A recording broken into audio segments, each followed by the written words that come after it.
Mambo Mike, Wellness Coach here. Let's talk about emotional work.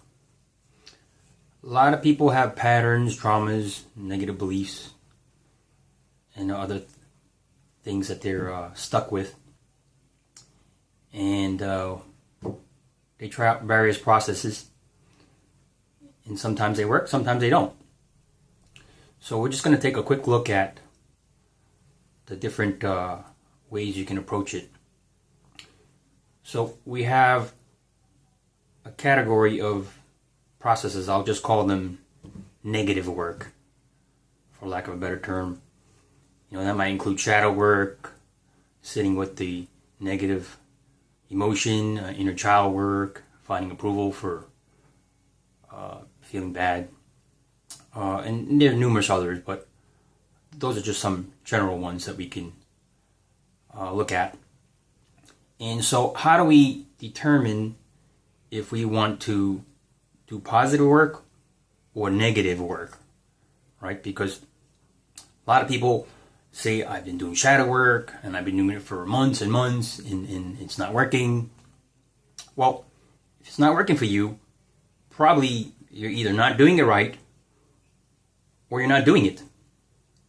And so there's a lot of confusion about what exactly shadow work is, right? Or what exactly, diving into the negative is, or sitting with your negative emotions. And I find a lot of people that I work with get stuck with resistance to doing the work.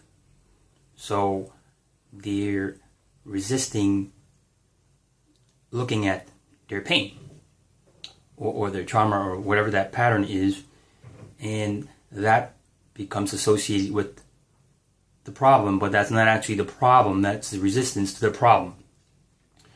So that's a very important distinction. A lot of people are just very confused about how to approach the shadow, right? How to sit with their negative emotions, because there's such fear or anxiety around actually feeling the emotion that they get strongly triggered and they don't really get to the work. And so sometimes it's important to know when you need a facilitator. I think a lot of people would benefit from having a facilitator or at least a friend or a partner to help you out with this, because even coaches and teachers get coached from other teachers, right? And healers get healing work done from other healers, so it's not any different.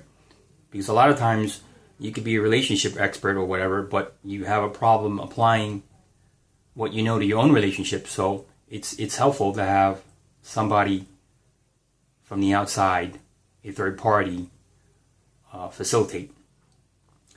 So how do we decide if we want to do positive or negative focus? Well, for starters, you have to consider which actually feels better. So for somebody who is really down and really stuck in this very low negative vibe, it may be helpful to look at positive focus for a little while, right? That's going to help bring you up a little bit. And then the negative stuff won't feel so overwhelming. So I think that it really has to be a balance of the two. You can't really say all positive or all negative, because they serve different purposes, right? The negative is like your baggage. So you have this heavy baggage that you carry around, and you could positive all you want, but this baggage is you're still dragging this baggage around with you. So the only way you can move past the point where you're at now is eventually you will have to work on the negative patterns, right? But at the same time, if working on the negative patterns make you feel more overwhelmed, it's too painful, it makes you feel hopeless, if you're stuck or whatever, let it go for a while. Do some positive focus. Try to feel good, right? So positive focus is like giving you a little bit of a boost, giving you a little bit of energy, even though you're still dragging that baggage around, right?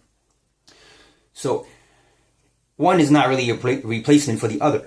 You just have to understand that if you're stuck in one process, whichever process that is, it's only going to get you so far, and then at some point it's not going to work for you. And it doesn't matter which one you choose. If it's not working for you, switch. Try something else. So do a little bit of positive focus. Get yourself feeling a little bit better. Then go back and chip at the negative processes little by little. All right? So give that a try. Let me know what you think.